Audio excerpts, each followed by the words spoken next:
Good morning, students. Welcome you for income tax session. Myself Ashoka AS, GCW, Chintavani. Now we look into the chapter income from other source. Bangalore University 2016 ಅಲ್ಲಿ ಒಂದು problem ಕೇಳಿದ್ದೇನೆ. ಈ ಪ್ರಾಬ್ಲಮ್ನ solve ಮಾಡೋಣ. Income from other source ನಮಗೆ ಇನ್ನೂ ಒಂದು ಸ್ವಲ್ಪ ಚೆನ್ನಾಗಿ ಅರ್ಥ ಆಗುತ್ತೆ ಈ ಪ್ರಾಬ್ಲಮ್ ಮಾಡೋದ್ರಿಂದ. ಪ್ರಾಬ್ಲಮ್ ಹೀಗಿದೆ. Information about assessing composite rent of building along with machinery 2,50,000 rupees.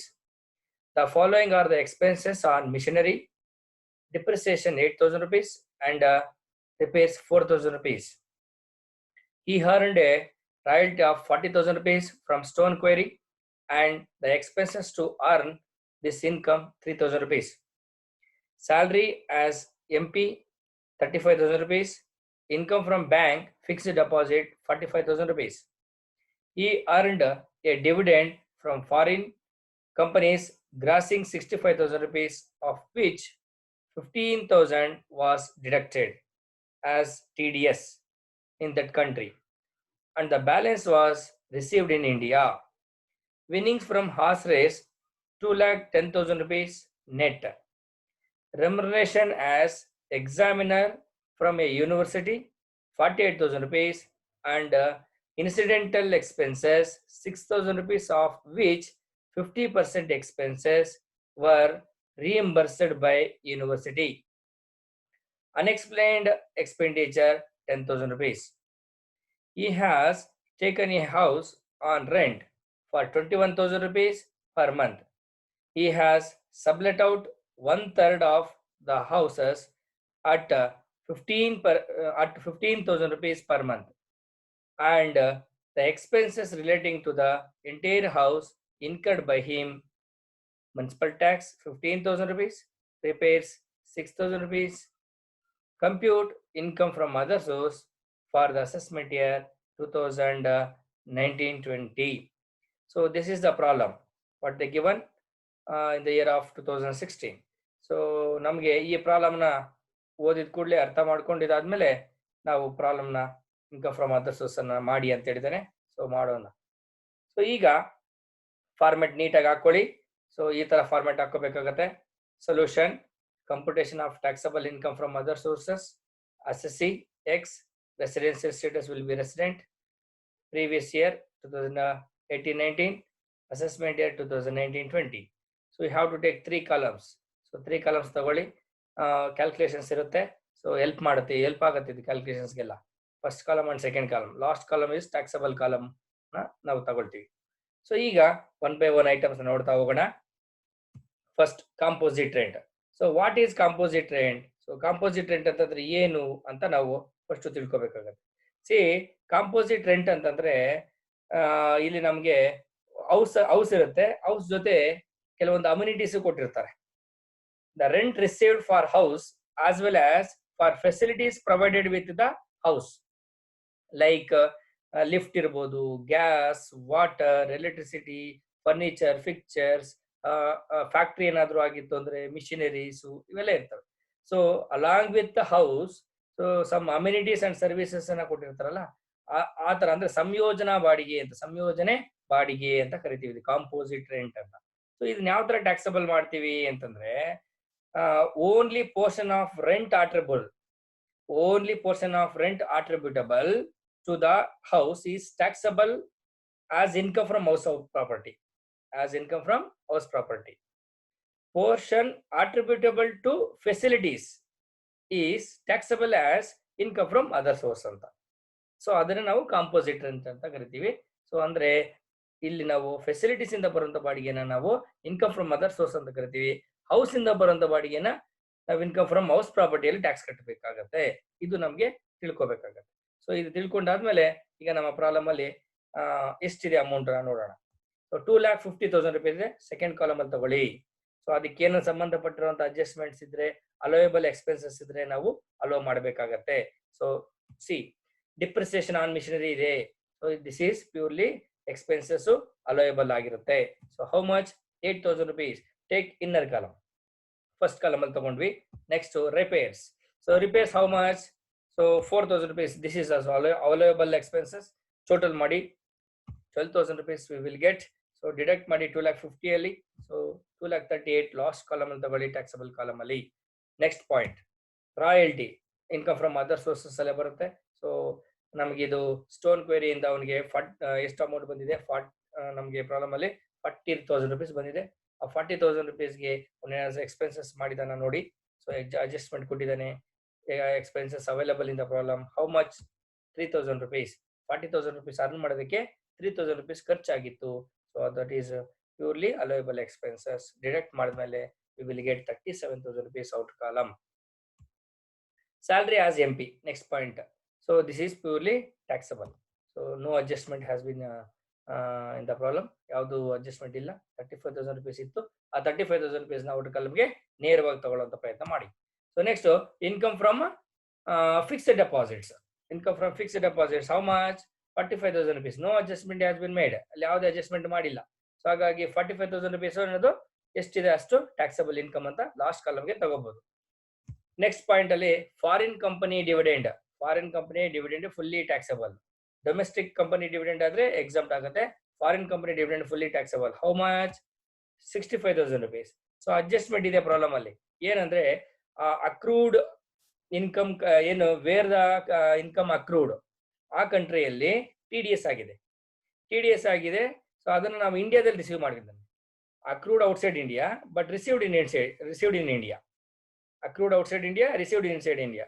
So ಹಾಗಾಗಿ ಆ ಫಾರಿನ್ ಕಂಟ್ರಿಯಲ್ಲಿ ಪ್ರೀವಿಯಸ್ ಇಯರ್ ಅರ್ನ್ ಮಾಡಿರೋ ಇನ್ಕಮ್ ಅನ್ನ ಇಂಡಿಯಾಗೆ ತಂದ್ರೆ previous year income brought to India ಆದ್ರೆ ಅಲ್ಲಿ ಕಟ್ಟಿರೋ TDS ಅನ್ನ ನಾವು ಅದಕ್ಕೆ ರಿಲ್ಯಾಕ್ಸೇಷನ್ ಕೊಡ್ತೀವಿ. ಸೊ ಅದಕ್ಕೆ ನಾವು ಅಲೋಯಬಲ್ ಎಕ್ಸ್ಪೆನ್ಸಸ್ ಅಂತ ಮಾಡ್ತೀವಿ. ಅದಕ್ಕೋಸ್ಕರ ಅವನಲ್ಲಿ ಎಷ್ಟು ಕಟ್ಟಿದ್ದ 15,000 TDS ಆಗಿತ್ತು, ಅದನ್ನ ಇಲ್ಲಿ ನಾವು ರಿಲ್ಯಾಕ್ಸ್ ಕೊಟ್ವಿ ಅಂದ್ರೆ ಮೀನ್ಸ್ ರಿಡಕ್ಷನ್ ಕೊಟ್ವಿ 15,000. ರಿಮೈನಿಂಗ್ ಬ್ಯಾಲೆನ್ಸ್ ಏನ್ ಬರುತ್ತೆ ಆ ಬ್ಯಾಲೆನ್ಸ್ಗೆ ಇನ್ಕಮ್ ಫ್ರಮ್ ಅದರ್ ಸೋರ್ಸ್ ಅಲ್ಲಿ ಟ್ಯಾಕ್ಸ್ ಕಟ್ಟಬೇಕು.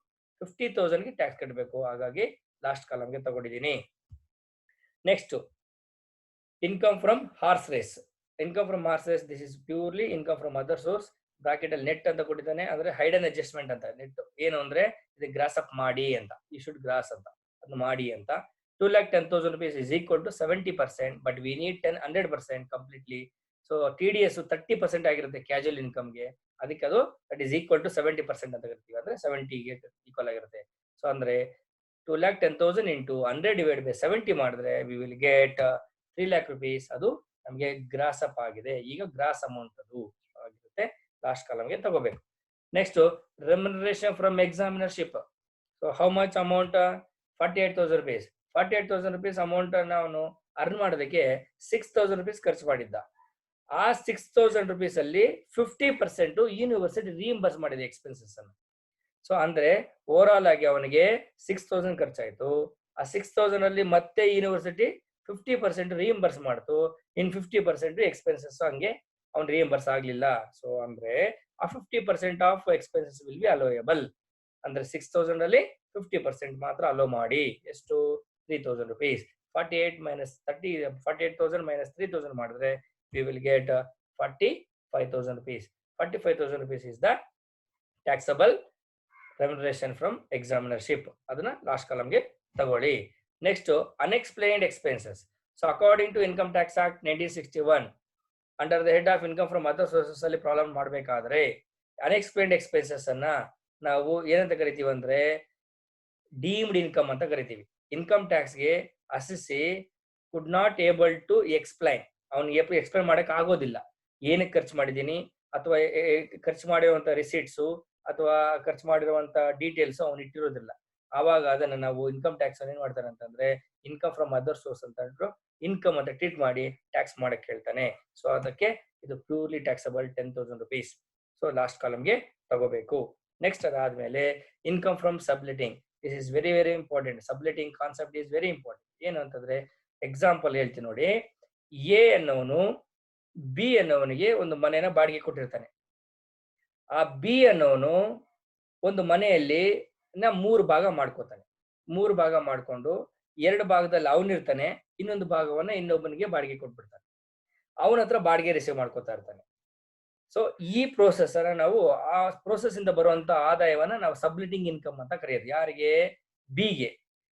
ಎಗೆ ಅದು ಸಬ್ಲೆಟಿಂಗ್ ಇನ್ಕಮ್ ಆಗಿರೋದಿಲ್ಲ, ಬಿಗೆ ಸಬ್ಲೆಟಿಂಗ್ ಇನ್ಕಮ್ ಆಗಿರುತ್ತೆ. ಹಾಗಾಗಿ ಆ ಸಬ್ಲೆಟಿಂಗ್ ಇನ್ಕಮ್ ಬಂತಲ್ಲ, ಅದು ಎಲ್ಲಿ ಟ್ಯಾಕ್ಸಬಲ್ ಆಗುತ್ತೆ ಅಂದ್ರೆ ಇನ್ಕಮ್ ಫ್ರಮ್ ಅದರ್ ಸೋರ್ಸಸ್ ಅಲ್ಲಿ ಆಗುತ್ತೆ. ಹೌಸ್ ಇಂದ ಬರುವಂತ rent taxable under the head of HB.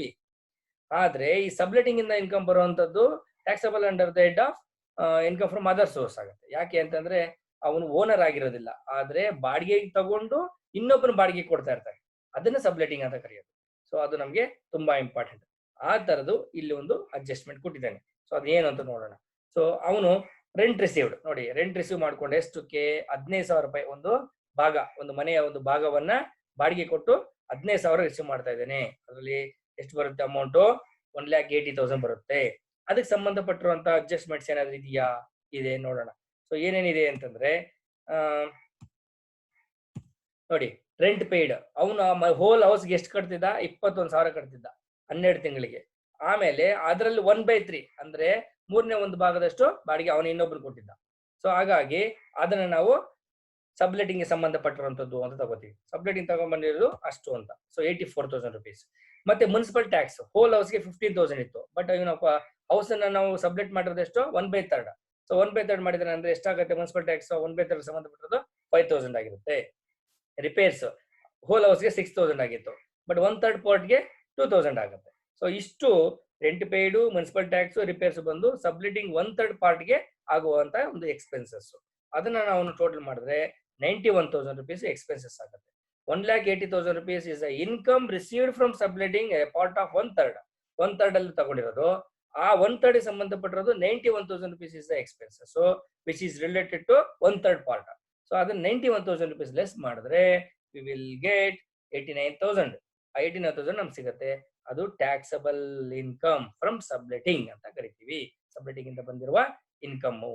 So ಅದನ್ನ ಪ್ಯೂರ್ಲಿ ಟ್ಯಾಕ್ಸಬಲ್ ಲಾಸ್ಟ್ ಕಾಲಮ್ಗೆ ತಗೋಬಹುದು. ಈಗ ಲಾಸ್ಟ್ ಎಲ್ಲಾ ಪಾಯಿಂಟ್ಸ್ ಆದ್ಮೇಲೆ, ಎಲ್ಲಾ ಟ್ರಾನ್ಸಾಕ್ಷನ್ ಮುಗಿದಾದ್ಮೇಲೆ ಲಾಸ್ಟ್ ಕಾಲಮ್ ಅಲ್ಲಿ, ಥರ್ಡ್ ಕಾಲಮ್ ಅಲ್ಲಿ ಇರುವಂತ ಕಾಣಿಸ್ತಾ ಇದೆಯಲ್ಲ ನಮಗೆ, ಆ ಥರ್ಡ್ ಕಾಲಮ್. ಈ ಥರ್ಡ್ ಕಾಲಮ್ ಅನ್ನು ನಾವೇನ್ ಮಾಡ್ಬೇಕಾಗುತ್ತೆ? ಟೋಟಲ್ ಮಾಡಿ. ಟೋಟಲ್ ಮಾಡಿದ್ರೆ ಸೊ 8,49,000 ಬರುತ್ತೆ. This is taxable income from other sources ಅಂತ ಕರಿತೀವಿ.